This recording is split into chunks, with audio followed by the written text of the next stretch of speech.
नमस्कार मित्रांनो, शुभविवाह मालिकेच्या आजच्या भागामध्ये आकाश आता परितोषच्या केबिनच्या बाहेर येतो तेव्हा समोर त्याला भूमी दिसते. आता भूमीला पाहिल्यावर त्याला धक्का बसतो आणि भूमी पण आकाशला बघते आणि तिलाही आकाशला समोर पाहून आश्चर्याचा धक्का बसतो. तर भूमीला आठवतं की आकाश म्हणालेला असतो, मला आता एका महत्त्वाच्या मीटिंगला जायचं आहे. आणि मग भूमीच्या लक्षात येतं की अच्छा, म्हणजे पारितोष सरांबरोबर आकाशची मीटिंग आहे, तर म्हणून तो इथे आला असेल. तेव्हा आकाश आणि भूमी एकमेकांच्या समोर येतात. तेव्हा आकाश विचारतो की भूमी, तू इथे कशी काय, असा प्रश्न विचारल्याबरोबर आता भूमी गप्प होते. काय बोलावं हे तिला काहीच कळत नाही. आकाश म्हणतो की भूमी, तू इथे कशी काय आली आहेस? अगं, तू तर मला सांगितलं होतंस की तू घरी जाणार आहेस, परंतु काय झालं? असा प्रश्न आता तो भूमीला विचारतो. एवढ्यातच पारितोष त्याच्या केबिनमधून बाहेर पडत असतो. त्याच्याबरोबर त्याचे रिसेप्शनिस्ट देखील असते. दोघेही बोलत बोलत बाहेर पडतात. तेव्हा त्याचं लक्ष हे आकाश आणि भूमीकडे जातं. तेव्हा मग तो येऊन म्हणतो की काय मिस्टर आकाश, तुम्ही इथे, आणि भूमी देसाई तुम्ही आलात, आणि कसं काय, म्हणजे तुम्ही दोघं एकमेकांशी बोलताय, तुम्ही दोघं एकमेकांना ओळखताय का? असा प्रश्न आता पारितोष विचारतो. त्याच वेळेला आता आकाश हो असं बोलायला जाणार, तेवढ्यातच भूमी म्हणते की नाही, आम्ही एकमेकांना ओळखत नाही, जस्ट आत्ताच एकमेकांच्या समोर आलो आहे. तेव्हा मग आता पारितोष म्हणतो की बरं ठीक आहे, मी तुमच्या दोघांची ओळख करून देतो. आकाश हे आहेत भूमी देसाई, आपल्या न्यू जॉईनी आहेत आणि खरंच खूप कामामध्ये चांगले आहेत. आणि आपण एका नवीन कॉन्ट्रॅक्टमध्ये त्यांना स्पेशल रिपोर्टर म्हणजे स्पेशल मोडवर घेतो आहे. स्पेशल ठिकाणी कामावर आहेत त्या, आणि खरंच त्यांचं काम अत्यंत उत्तमच असेल अशी खात्री आहे. आणि भूमी देसाई, तुम्हाला यांची ओळख करून देते. हे दस्तूरखुद्द आकाश महाजन आहेत. खरं तर यांची ओळख करून देण्याची काही गरजच नाही, कारण कोण यांना ओळखत नाही. परंतु आज ओळख करून देतो. आणि आपण जो काही कंपनीबरोबर कॉन्ट्रॅक्ट करतोय ना, तो यांची कंपनी आहे. आपलं कोलॅबोरेशन यांच्या कंपनीशी होणार आहे, आणि म्हणूनच यांच्या कंपनीशी काम करण्याची आपली संधी आलेली आहे. आता हे ऐकल्यानंतर भूमीला खूप आनंद होतो, परंतु आकाशचा चेहरा खूपच वेगळा होऊन जातो. त्याच्या चेहऱ्यावरचा रंगच उडतो. भूमी म्हणते की खरंच पारितोष सर यांच्याशी काम करायला मला नक्कीच आवडेल. खरंच खूप छान आहे हा प्रोजेक्ट, असं म्हणून भूमी देखील खुश होते. आणि आकाश देखील त्यावेळेला हसतो. परंतु भूमी इथे काम करते, आणि तेही नाव बदलून. त्याचं जरा आकाशला वाईट वाटलेलं असतं. आता इथे आकाशला तो म्हणतो की बरं ठीक आहे, तू यांच्याशी बोल, हवं तर मी येतो, मला जरा अकाउंट डिपार्टमेंटमध्ये जायचं आहे बोलायला. म्हणून आता तिथून तो निघून जातो. आणि त्यानंतर मग आता इथे आकाश हा भूमीला विचारतो की एक्सक्यूज मी भूमी मॅडम, इथे वॉशरूम कुठे आहे? असं विचारल्यावर आता भूमीला लक्षात येतं की आकाशला तिच्याशी काहीतरी महत्त्वाचं बोलायचं आहे. म्हणूनच आता भूमी हे आकाशला बाजूला घेऊन जाते. आणि त्यानंतर भूमीलाही या सगळ्याचं खूप टेन्शन आलेलं असतं. त्यानंतर आपल्याला पाहायला मिळतं की इकडे रागिनी ही हात भाजला म्हणून खूपच वैतागत असते. तेव्हा आता इथे लगेच तिला मलम लावून देत असलेली पौर्णिमा म्हणते की आई जरा थांबा, तुम्हाला बरं वाटेल. तेव्हा ती म्हणते की कसं बरं वाटेल, अगं किती त्रास होतोय मला, प्लीज सोड माझा हात. तेव्हा ती तिचा हात धरूनच त्याला मलम लावत असते. आणि मनू हे सगळं बघते. मनू विचार करते की काय झालं असेल, अचानक हा आईंचा हात भाजला तरी कसा, आणि सगळे टेन्शनमध्ये असतात. तेवढ्यात आता आकाश आणि भूमी दोघेही चालत चालत बाजूला येतात आणि एका ठिकाणी येऊन बोलायला उभे राहतात. भूमी म्हणते की आकाश काय झालंय बोल. आकाश म्हणतो की भूमी, काय झालंय काय विचारतेस तू? अगं, तू इथे नाव बदलून का काम करतेस? तू तुझं नाव इथे सगळ्यांना भूमी देसाई का सांगितलंयस, जे की तुझं नाव भूमी महाजन असं आहे? तेव्हा मग आकाशला ती म्हणते की आकाश, हे सगळं मी मुद्दामच केलेलं आहे.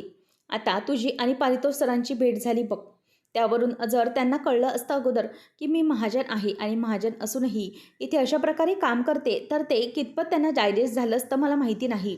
खरं तर मी भूमी महाजन आहे आणि अशा प्रकारे नोकरी करते, तेही या अवस्थेमध्ये, हे त्यांना जरा विचित्र वाटलं असतं. तेव्हा मग आकाश म्हणतो की नाही, असं काही नसतं वाटलं, तू काम करतेस इतकं सोपं होतं ते.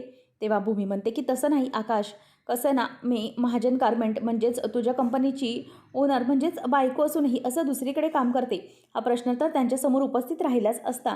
शिवाय मी प्रेग्नंट असतानाही अशी नोकरी करते, हाही त्यांच्यावर प्रश्न पडला असता, आणि म्हणजे त्याचा डाग तुझ्यावर लागला गेला असता की तू अशा अवस्थेत मला नोकरीसाठी पाठवतो. आणि म्हणूनच मला ते पटलं नाही, आणि म्हणूनच मी त्यांच्यापासून हे सगळं लपवण्याचा प्रयत्न केला. आपली ओळख त्यांच्यापासून मी लपवली.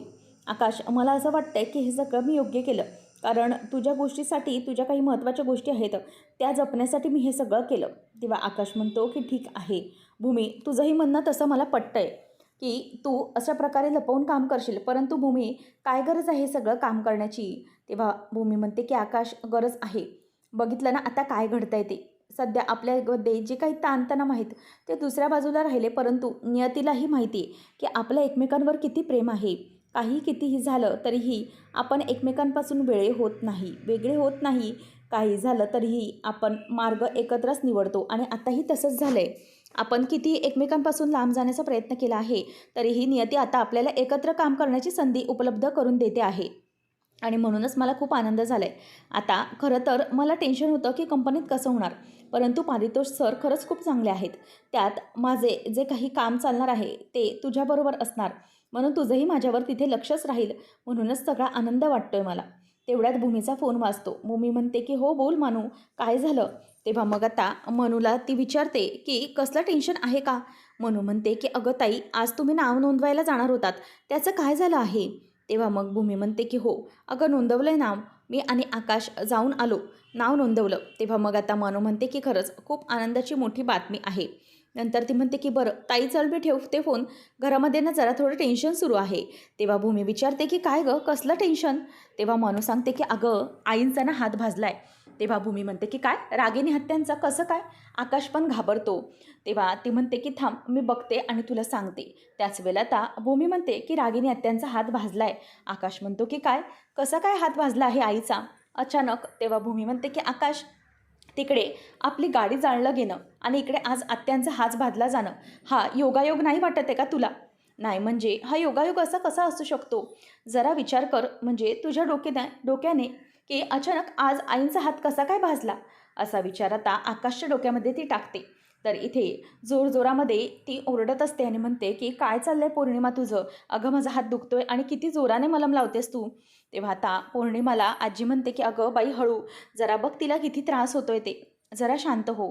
तेवढ्यातच आता रागिनी जोरजोरात हात दुखतोय म्हणून आकांतांडव करत असते. तेवढ्यातच आकाश तिकडे येतो आणि त्याच वेळेला इथे आता आकाश हा आईचा हात भाजलेला बघतो आणि त्यालाही या सगळ्याचं खूपच टेन्शन येऊ लागतं. तर दुसरीकडे भूमीने पटकन आता ऑफिसमध्ये असतानाच मानसीला व्हिडिओ कॉल केलेला असतो आणि ती विचारते की तू कुठे आहेस आता? तेव्हा ती म्हणते की ताई मी माझ्या रूममध्ये आहे. मग भूमी म्हणते की आता आकाश कोणत्याही क्षणी तिकडे पोचत असेल. एक काम कर, आता रागिणी आत्यांच्या समोर तुला जायचं आहे आणि हे सगळं रूप तिचं जे काही खरं आहे ते मला कळलं पाहिजे. नाही म्हणजे आत्या आकाशला काय उत्तर देणार? आकाश या सगळ्या प्रकरणाशी कसून चौकशी करणार, कारण मी त्याच्या डोक्यामध्ये थोडासा विचार टाकला आहे. म्हणून आता तो आत्याची चांगली चौकशी करेल. तर मला आता बघायचं आहे की आत्या या सगळ्याला काय उत्तर देत आहेत, कारण आता त्यांची चांगलीच म्हणजेच त्या चांगल्याच या सगळ्या जाळ्यात अडकल्या गेल्यात. तेव्हा आता मग मनू विचारते की मग ताई या सगळ्यामध्ये मी काय करायचे? तेव्हा भूमी म्हणते की नीट ऐक, मी तुला काय सांगते. आता तू माझा व्हिडिओ कॉल असाच चालू ठेव आणि खाली जा. खाली गेल्यानंतर तू मला हे सगळं असं दाखव की काय घडतंय.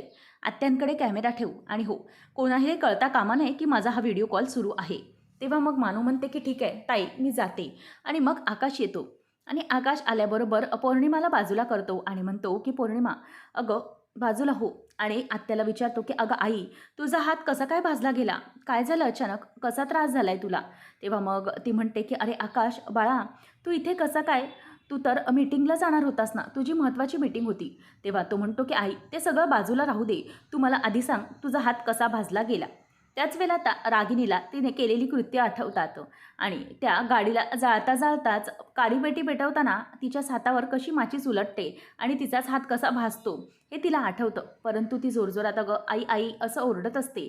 त्याच वेळेला आता भूमीला सगळं काही व्हिडिओ कॉलमधून दिसत असतं. आकाश म्हणतो की आई आधी तुझा हात इथे दे, मला दे, जरा मलम लावतो, असं म्हणून आता तो त्याच्या हाताला तिच्या हाताला आता मलम लावत असतो. तेव्हा रागिनीची चांगलीच ततपप होते. भूमी ते सगळंच फोनमधून बघत असते. आता रागिनी म्हणते की आकाश अरे मलाच कळत नाहीये हे कसं काय झालं. अरे मगाशी ना पाय शेकायचा म्हणून पौर्णिमाकडून गरम पाणी मागवलं होतं आणि अचानकच ते गरम पाणी अरे माझ्या हातावर पडलं आणि पाय शेकण्यासाठी मी तिला देत होतो, परंतु काहीच घडलं नाही. त्याच वेळेला इथे आता मनूच्या लक्षात आलेलं असतं की सगळं काही खोटारडी आत्या खोटं बोलत आहे. आकाश म्हणतो की अगं परंतु असं कसं भाजलं, मला हे खरंच कळत नाही. तेव्हा ती म्हणते की हो रे, अरे गरम पाणी अचानक पडलं हातावर माझ्या आणि त्यामुळे हा हात भाजलाय. तेव्हा ती जोरात परत आई गं आई गं अशी ओरडत असते. आकाश म्हणतो की अगं आई शांत हो, तुला बरं वाटेल. तर मनू तिच्याकडे पूर्णपणे लक्ष ठेवून असते. इथे आता रागिणीचा हात आणखीनच दुखत असतो. तेव्हा आता आकाशला रागिणीच्या बाबतीतलं भूमीचं बोलणं आठवतं. भूमी त्याला म्हणालेली असते की आकाश, आज अचानक असं कसं घडेल? नाही म्हणजे तिकडे आपली गाडी जाळली गेली आणि इकडे रागिणी आत्यांचा हात भाजला. हा योगायोग असेल असं मला तरी वाटत नाही. हे त्याला बोलणं आठवत असतं. आता रागिणीचं ते नाटक पाहून भूमीला मात्र टेन्शन यायला लागतं की आकाश आता पुन्हा हिच्यात विश्वास ठेवत आहे की काय. तेवढ्यात आता इथे आकाश म्हणतो की पण आत्या, मला कळत नाही आहे तुझा हात असं कसं भाजू शकतो? अगं तुला माहिती आहे का आज काय झालं आहे? माझं गायकवाड सरांशी बोलणं झालं आहे. आपला जी काही गाडी होती ना पुरावा म्हणून सापडणारी, ती गाडीही कोणीतरी आज जाळून टाकली. आणि बघ ना, आज तुझा हातही हा जळला गेला आहे. नेमकं काय घडलं आहे? आता इथे अभिजित आणि रागिनी दोघंही घाबरतात. कारण आकाश दोघी गोष्टींचे संदर्भ एकत्र लावू लागतो. नंतर मग आता रागिनी घाबरत म्हणते की अरे आकाश, माझं कुठे इतकं लक्षात घेतोयस तू? खरं तर हा हात भाजलाय हा वेंधळेपणामुळे भाजलाय. अचानकच पाणी पडलं ना सांडलं हातावर म्हणून झालं. तेव्हा मग आता आकाश म्हणतो की पण जाऊ दे, आता गायकवाड आहेत ना ते सगळं काही व्यवस्थित करतील. आता थोडीशीच गोष्ट राहिलेली आहे, नक्कीच काहीतरी सापडेल. तर इथे रागिनी ही पुढे मागे विचार करते की तिने कसं केलेलं असतं.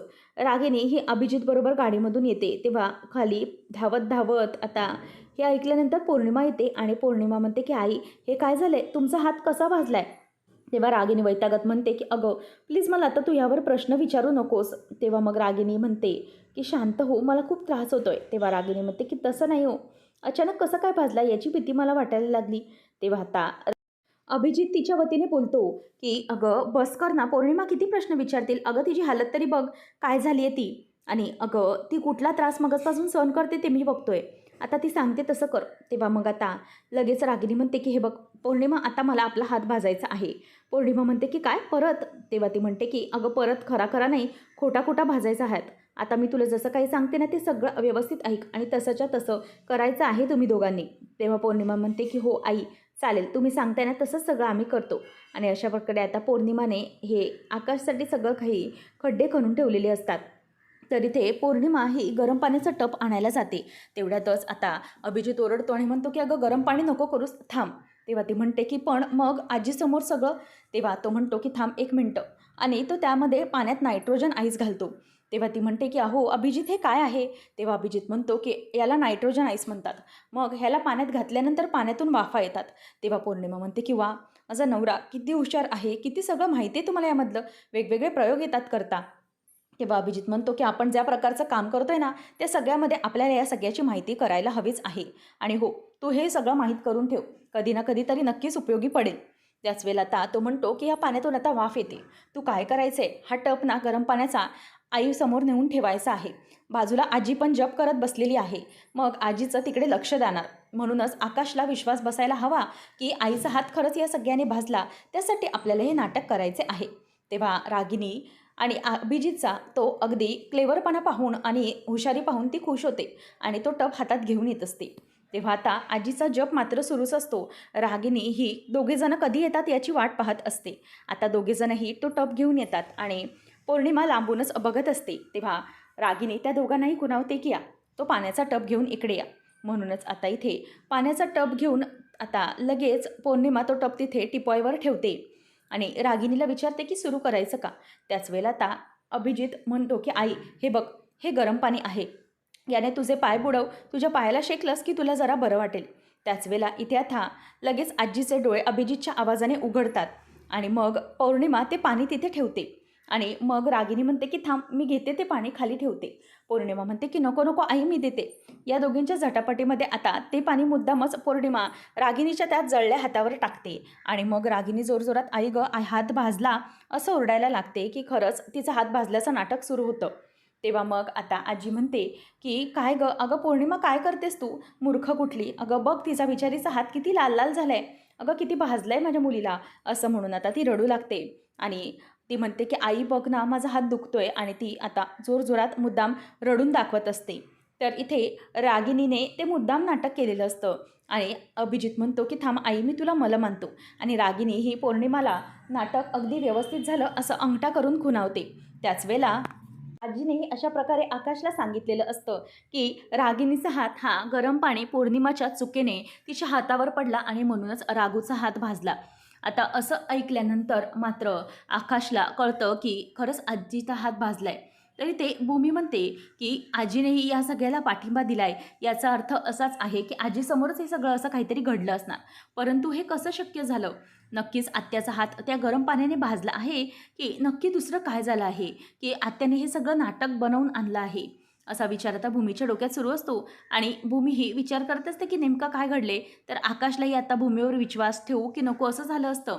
कारण भूमीने तर सांगितलेलं असतं की आत्या सगळं करते, परंतु आत्ताच्या वेळेमध्ये त्याला असं काहीच जाणवत नाही.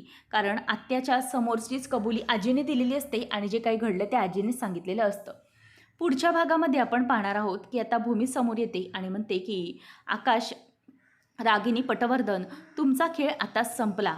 आणि मग आता भूमी ही समोर येते आणि गायकवाड सरांना ती म्हणते की सर पेपर्स दाखवा. त्याच वेळेला आकाशला ते पेपर्स दाखवत म्हणतात की हे बघा मिस्टर आकाश, ज्या गाडीने रघु काकांना उडवलं त्या गाडीचा नंबर आणि ज्याच्या नावावर गाडी आहे तो रजिस्टर्ड नाव आपल्याला मिळालेलं आहे. भूमी म्हणते की हो, खरी गोष्ट आहे. आकाशला आता धक्का बसतो आणि नंतर रागिनी ही घाबरत तिच्याकडे बघत असते. आता पुढे भूमी म्हणते की आकाश, रघु काकांचा खून केलेला आरोप त्याच्या नावाची पाटी म्हणजेच रागिनी पटवर्धन यांची ही गाडी आहे आणि रागिनी पटवर्धननेच रघु काकांचा खून केला आहे आणि पर्यायाने त्यांनी मलाही मारण्याचा प्रयत्न केलेला आहे. रागिनी पटवर्धन, तुमचा खेळ आता खलास झाला. तुमचं हे सगळं आता सत्य सगळ्यांसमोर आलं, असं म्हणून रागिनीचा सगळ्यांसमोर भूमीने पर्दाफाश केलेला असतो. आता रागिनीला काय बोलावं काय नाही हे काहीच सुचत नाही, कारण भूमीने तिला चांगलं सगळ्यांसमोर एक्सपोज केलेलं असतं. आता आकाशच्या हातामध्ये ते लेटर लागल्यामुळे आता रागिनीचा चांगलाच बंदोबस्त हा सगळ्यांच्या समोर झालेला असतो. आता रागिनी याच्या पुढे कोणती नवी खेळी खेळणार की आकाश हा रागिनीबद्दल कुठली ॲक्शन घेऊन आता सगळं सत्य हे आकाशसमोर येणार, हे पाहणं रंजकतेचं ठरणार आहे. अशाच मालिकांच्या अपडेटसाठी आजच आपल्या चॅनलला सबस्क्राईब नक्की करा.